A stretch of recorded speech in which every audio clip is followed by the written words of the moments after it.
Roots and proto-influences, black metal began forming in the 1970s before it even had a name. This early stage, often called proto-black metal, was shaped by hard rock and heavy metal bands who experimented with dark, occult imagery and distorted, unsettling sounds. Black Sabbath laid the foundation.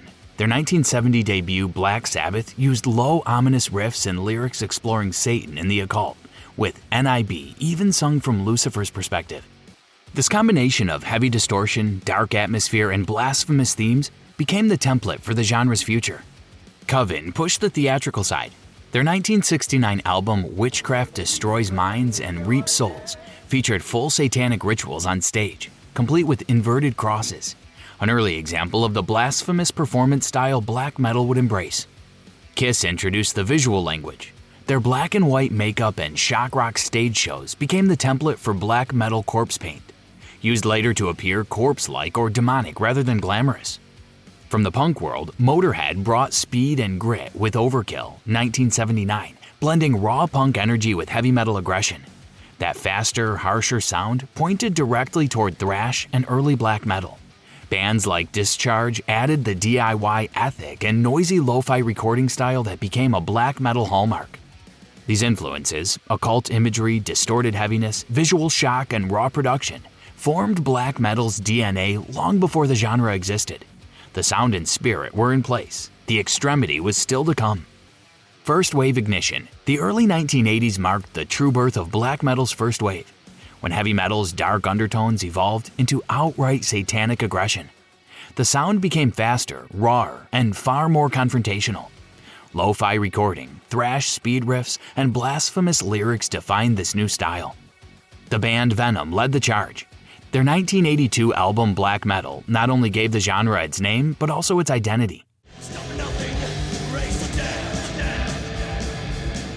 Songs like Black Metal and Countess Bathory combined punk's raw energy with distorted speed metal riffs and lyrics glorifying chaos and hell. Kronos' raspy vocals and the group's theatrical satanic imagery made Venom the blueprint for what fans later mockingly called true cult black metal, a deliberately misspelled term celebrating the genre's extreme underground ethos. Next came Merciful Fate from Denmark, fronted by King Diamond. Their 1983 album Melissa showcased operatic falsetto vocals, complex guitar work, and occult storytelling. King Diamond's corpse-like makeup and ritualistic stage setups helped cement the visual side of black metal, dark, ceremonial, and theatrical. Meanwhile, in Switzerland, Hellhammer embraced the rawest possible sound. Their ultra-raw 1983 demo tapes like Death Fiend and Triumph of Death stripped away all polish, using harsh distortion and primitive drumming to create pure aggression.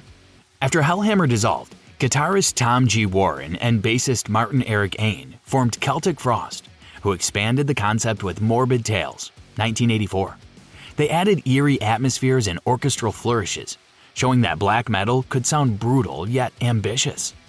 Together, these bands created the framework from the genre: Venom's speed and provocation, Merciful Fate's theatrical darkness, and Hellhammer's raw brutality, evolving into Celtic Frost's experimentation. Black metal had found its sound: fast, primitive, and unapologetically blasphemous. First wave expansion. By the mid-1980s, black metal had begun to evolve from its chaotic birth into a more defined underground movement. Scenes emerged across Scandinavia, Europe, and South America, each shaping the genre's sound and ideology in distinct ways. In Sweden, Bathory became the defining force. Led by Quorthon, Bathory's albums Under the Sign of the Black Mark, 1987, and Bloodfire Death, 1988, established the core black metal sound: shrieked vocals, tremolo-picked guitars, and cold, echoing production. Tracks like A Fine Day to Die and For All Those Who Died mixed satanic themes with epic pagan imagery, paving the way for a later rise of Viking black metal. In Brazil, Sarcófago pushed the boundaries of extremity. Their 1987 album, INRI, named after the Latin inscription on Christ's cross, here used blasphemously, defined the sound of war metal: chaotic drumming, guttural screams, and a relentless attack that made even death metal seem restrained. The band's Corpse Paint, Violent lyrics and raw DIY production perfectly captured black metal's anti-religious rebellion. Germany's Sodom, already established in thrash, increasingly mixed black metal elements into their sound. On Persecution Mania 1987, songs like Nuclear Winter and Bombenhagel fused military imagery, speed, and darkness, helping bridge thrash and black metal into what later became known as blackened thrash. Japan's Sabbat also rose in this era, channeling the same spirit of raw aggression through their 1985 EP The Devil's Sperm is Cold. Bringing occult theatrics and chaotic speed to Asia's underground metal scene. By 1988, the genre's foundations were firm. Raw distortion, anti-Christian imagery, and a rejection of musical polish in favor of atmosphere and attitude. Bathory gave black metal its icy sound, Sarcophago its extremity, and Sodom its bridge to thrash, all setting the stage for the next darker wave to come. Transition and decline. By the end of the 1980s, black metal's first wave had started to fade as death metal took over the extreme underground. But in the shadows, a few bands kept the black metal spirit alive, transforming it into even harsher, more uncompromising forms. Sweden's Bathory evolved again with Hammerheart 1990. Trading satanic fury for grand pagan storytelling. Songs like Shores in Flames and Valhalla used slower tempos and epic themes of Norse mythology, becoming the prototype for Viking metal. This shift showed that black metal could expand beyond blasphemy into atmosphere, heritage, and myth. In Canada, Blasphemy unleashed Fallen Angel of Doom 1990, a record that defined war metal, a subgenre known for chaotic blast beats, guttural growls, and total sonic violence. Tracks like Demons of the Black Sun and Ritual were less songs than assaults, rejecting melody entirely. Their brutal, bestial sound marked the beginning of black metal's most savage offshoot. Elsewhere in Eastern Europe, bands like Czech group Root and Master's Hammer began building their own scenes in isolation. Root's Zjevny 1990 offered a dark, occult atmosphere rooted in local folklore, while Master's Hammer's early material would soon influence the coming second wave with its eerie melodies and ritualistic tone.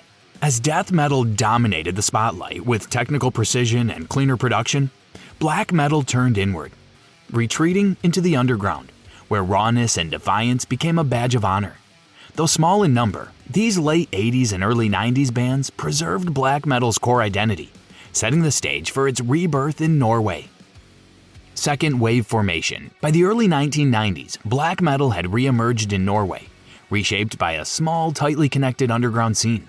These musicians rejected the polish of death metal and set out to create something colder, rawer, and more uncompromising, a sound that would define the second wave.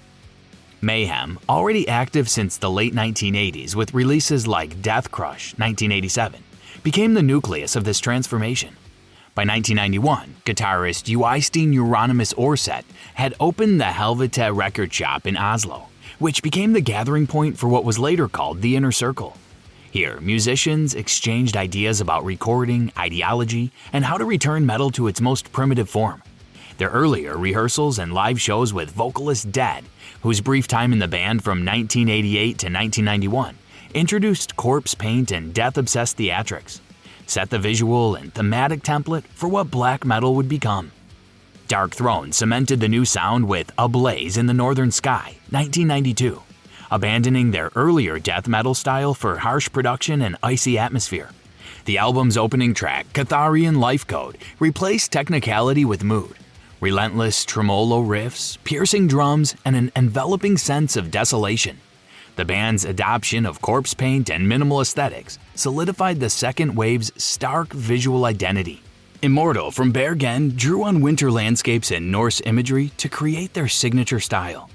Their debut, Diabolical Full Moon Mysticism, 1992, captured the feeling of frozen isolation through sharp, echoing guitar tones and blast beat intensity.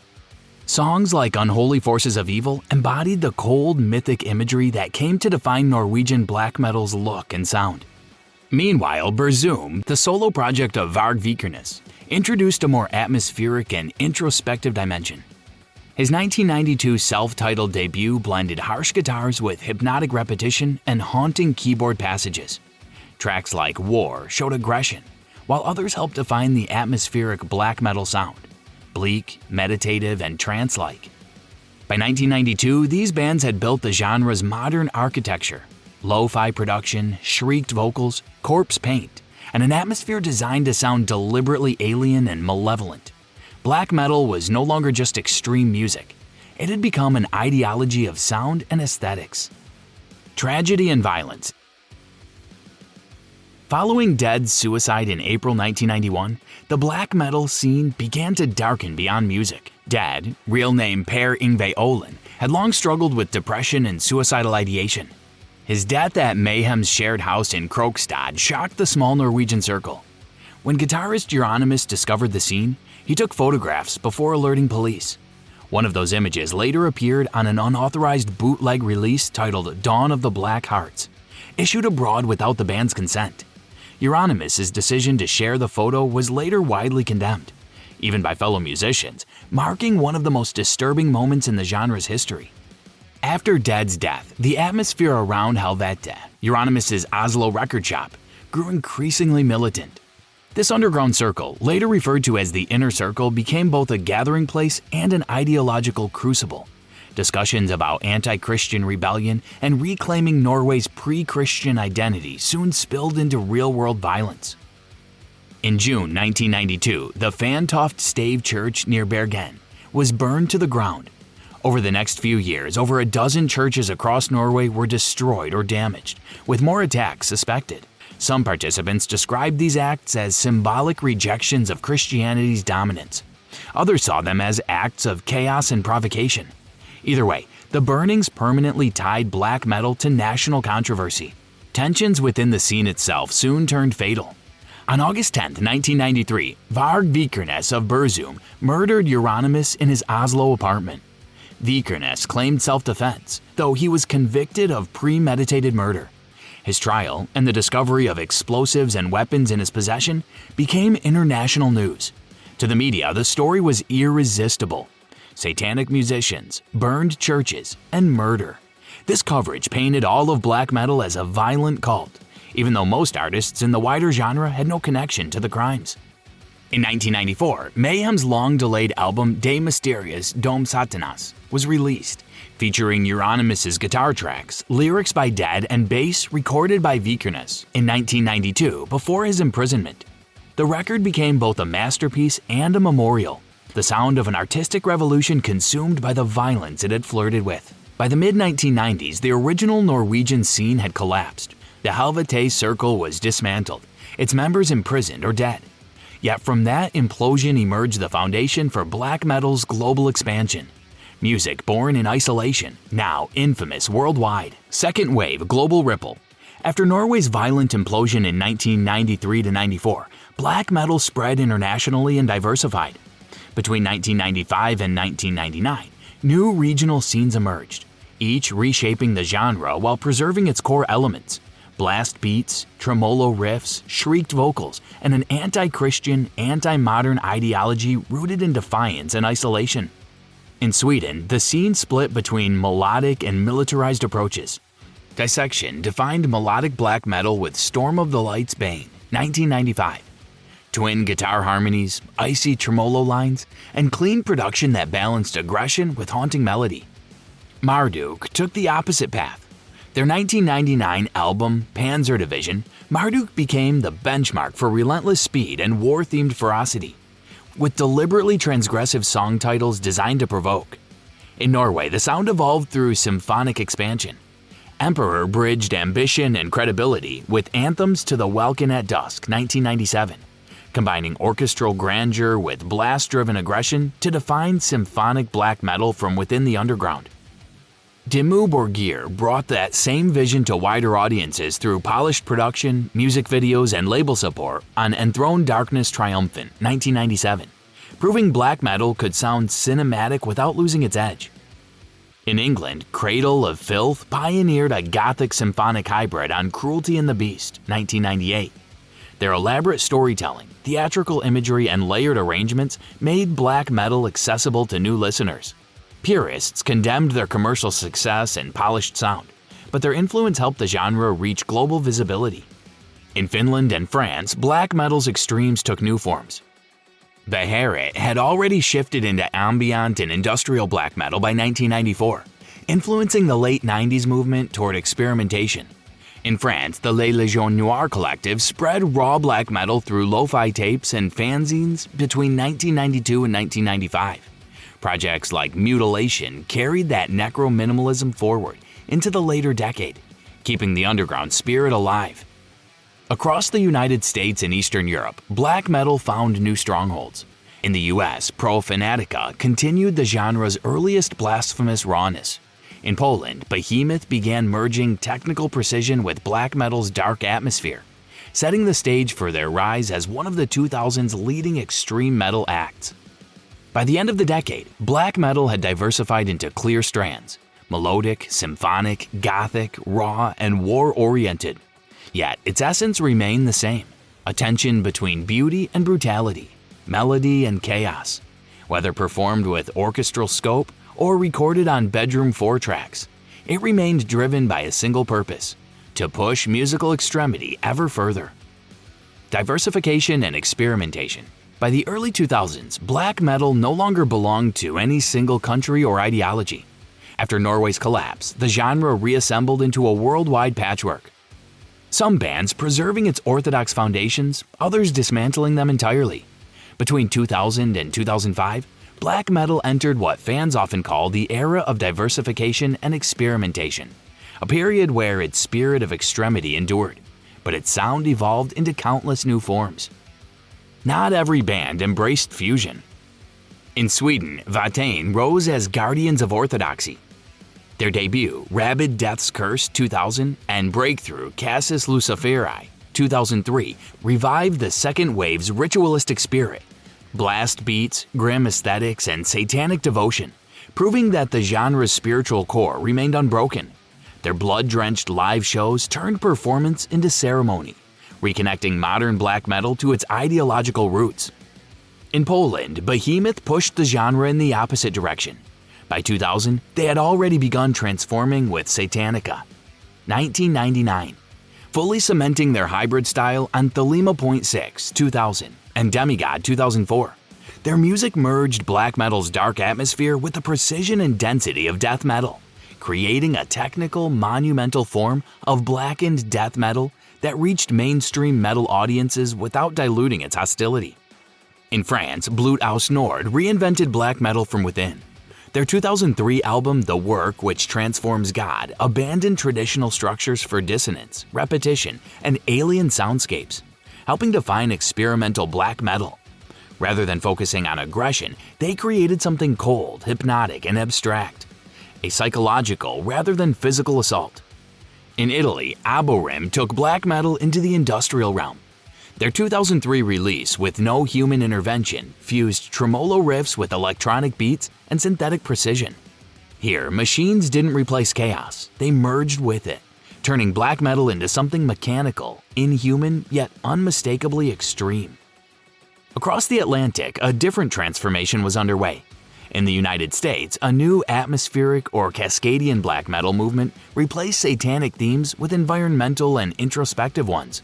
Bands like Weakling, Wolves in the Throne Room, and Agalloch crafted long, immersive compositions that treated black metal as landscape, expansive, meditative, and rooted in nature. Meanwhile, one-man projects like Xasthur and Leviathan pioneered depressive suicidal black metal, or DSBM, using lo-fi sound, anguished vocals, and isolationist lyrics to turn personal despair into art. Even the underground punk scenes joined in. In Canada, bands like Iskra continued developing Blackened Crust, merging anarchist punk aggression with black metal's darkness. This crossover produced a raw, politically charged sound that carried black metal's anti-conformist spirit into new subcultures. By 2005, black metal had evolved into a global web of contrasts: orthodox revivalists beside avant-garde experimenters, nature mystics beside nihilists, and punks beside perfectionists. Its boundaries dissolved, but its intent stayed firm: to reject comfort, embrace extremity, and explore darkness in whatever form the new century allowed. Modern experimental era. From 2006 to 2015, black metal fractured into opposing directions. Some artists expanded its vocabulary through deliberate fusions with post-rock, shoegaze, and psychedelia, what critics began calling post-black metal, while others defended its traditional austerity. In France, Alceste redefined what black metal could feel like. Their albums Souvenirs du Autrement, 2007, and Écailles de Lune, 2010, merged blast beats and tremolo riffs with airy shoegaze textures, replacing fury with introspection and nostalgia. This dreamlike sound became known as black gaze, influencing an entire generation of atmospheric musicians. Across the Atlantic, Deafheaven turned that introspection into widescreen drama. Their 2013 album, Soundbather, paired shimmering melodies and screamed vocals beneath a bright pink cover that defied every black metal visual convention. Critics praised it as transcendent. Purists saw it as provocation. Together with Liturgy, whose Aesthetica 2011, and transcendental black metal, Manifesto openly rejected black metal orthodoxy. These bands ignited a global debate over what the genre even meant. Meanwhile, Wolves in the Throne Room offered a quieter revolution. Albums like Two Hunters, 2007, and Celestial Lineage, 2011, helped shape Cascadian black metal, replacing satanic themes with environmental mysticism and long meditative structures. Their nature-focused vision made black metal atmospheric, organic, and ritualistic rather than confrontational. Elsewhere, experimentation took stranger forms. In Finland, Oranssi Pazuzu turned black metal psychedelic with Valonielu, layering trance-like repetition and cosmic soundscapes that felt expansive rather than infernal. In New York, Krallice combined technical complexity and avant-garde structures, proving that genre could be cerebral without losing intensity. Not everyone embraced this transformation. The Polish band Mgła, active since 2000, reaffirmed orthodoxy with their 2015 release Exercises in Futility. Stark repetition, bleak lyricism, and minimalist production made it a counter-statement to post-black metal's brightness, proof that cold restraint still carried power. Online forums, file sharing, and streaming accelerated both extremes. Listeners everywhere could access demos and experiments instantly, fueling innovation while also spreading nostalgia for the raw, limited underground. The same digital tools that democratized the genre also blurred its borders, drawing new audiences and accusations of dilution. By 2015, black metal had evolved into a spectrum, from introspective and ethereal to mechanical and ascetic. Yet beneath every variation remained the same foundation: blast beats, tremolo picking, and defiance of convention. The genre was no longer a single sound, but a shared language for expressing alienation, transcendence, and the beauty found in extremity. Contemporary and future era. Since 2016, black metal has existed as overlapping scenes rather than a single center. Boundaries became permeable. Some artists doubled down on orthodoxy, others expanded the palette entirely, and both paths spread globally through streaming and online communities. Orthodox minimalism persisted and spread. Mgła's stark, repetitive riff cycles and bleak lyricism, already established earlier, continued to define the global template for restrained production and cold, disciplined sound. Projects like Kriegsmaschine extended this aesthetic, keeping modern orthodoxy austere, precise, and emotionally detached. Liturgical imagery became a flashpoint. Batushka's breakthrough Liturgia 2015 and their 2019 split into rival factions illustrated how black metal now grapples with questions of authenticity and ownership. The blend of Eastern Orthodox chant and harsh riffing fascinated audiences, but the legal and ideological fallout revealed how modern black metal negotiates faith, art, and commerce in equal measure. At the same time, atmospheric and folk-inflected black metal reached new sophistication. Panopticon's nature-based compositions and Serre's Celtic landscapes transformed harsh vocals into reflections on environment and identity. This branch replaced provocation with heritage, turning black metal into a meditation on place and self rather than blasphemy. In the Middle East, acts like Melekesh, Aralu, and Janaza merged regional scales and mythologies with traditional black metal fury, reframing rebellion through local history and spiritual conflict. These bands demonstrated that the genre's defiant spirit could speak fluently across cultural and religious boundaries. Elsewhere, experimentation reached psychedelic extremes. Aranci Pazuzu's Valenilu, 2013, and later works continued to stretch black metal into swirling cosmic form, long, hypnotic structures replacing aggression with transcendence. In Switzerland, Zeal and Ardor created one of the decade's most original hybrids. Beginning with Devil is Fine in 2016, Manuel Gagno fused black metal aggression with African American spiritual and blues, confronting the genre's historical whiteness by turning gospel laments into cathartic, confrontational sound. It was both cultural critique and reinvention, one of the clearest signs of black metal's global and inclusive evolution. Politically conscious currents also gained prominence. Red and anarchist black metal, or RABM, represented by bands like Dawn Raid, Angst, and Feminazgul, reframed black metal's transgressive impulse as explicitly anti-fascist and anti-authoritarian. The digital era amplified their reach. Lo-fi edges and DIY distribution persisted, but the ideology shifted toward resistance and solidarity. Across all extremes, from Revenge's violent war metal chaos to Imperial Triumphant's jazz-inflected dissonance, black metal in the 2020s became less a style than a spectrum. Blast beats and tremolo still anchor it, but their meaning changes with context. Sometimes meditative, sometimes militant, sometimes abstract. By the mid-2020s, black metal functioned as a shared language for intensity. Orthodoxy and experimentation coexist. Heritage and futurism intertwine. And the once isolated underground now thrives through constant global exchange. Its essence, atmosphere, extremity, and the refusal to conform, endures even as its boundaries expand endlessly. Black metal began as a provocation. Musicians in the early 1980s weaponizing distortion, speed, and blasphemy against both mainstream culture and metal's own conventions. Over 4 decades, it evolved from underground rebellion into a global language for expressing extremity in all its forms. What started in Norwegian basements became a worldwide phenomenon not by softening, but by proving its harshness could take many shapes.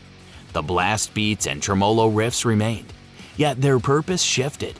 From aggression to atmosphere, from hatred to transcendence, from destruction to creation. Black metal learned to hold contradictions, orthodox and experimental, minimalist and symphonic, local and universal, without losing its defiant core. Its controversies became part of its mythology. The violence and ideological extremes forced the genre to confront the line between performance and harm. It survived that reckoning by showing that darkness could express more than nihilism, that it could embody heritage, nature, identity, and even beauty. Today, black metal is proof that extreme music can evolve without compromise. A teenager in Brazil, a collective in Poland, or an artist in the Middle East can all use the same sonic language to tell different stories. Isolation has given way to connection, yet the music remains uncompromising. Its defiance now strengthened by diversity and dialogue rather than purity. At its heart, black metal was never just about Satan or shock. It was about refusal. The refusal to conform, to soften, to explain itself. That spirit endures, whether in Mgwa's cold minimalism, Zeal and Ardor's spiritual fusion, or a bedroom producer's first raw demo. Black metal continues to carve space for intensity and darkness in a world that often rejects both. Its future is uncertain, but its direction is clear. As long as artists seek transcendence through sound, black metal will offer the language. From Black Sabbath's ominous tritones to Alcest's ethereal dreamscapes, the dread remains unbroken. Music that challenges, unsettles, and transforms. The sound born in darkness now contains light. The movement that began in isolation thrives in connection. The genre that once demanded purity now celebrates contradiction. And through it all, the blast beats continue. The tremolo still cuts through silence, and somewhere, someone is discovering that black metal speaks directly to them. This is black metal's legacy. Not a finished story, but an ongoing conversation about how far art can go, what it can express, and who gets to define its boundaries. The answer, 5 decades in, is simple: no one and everyone.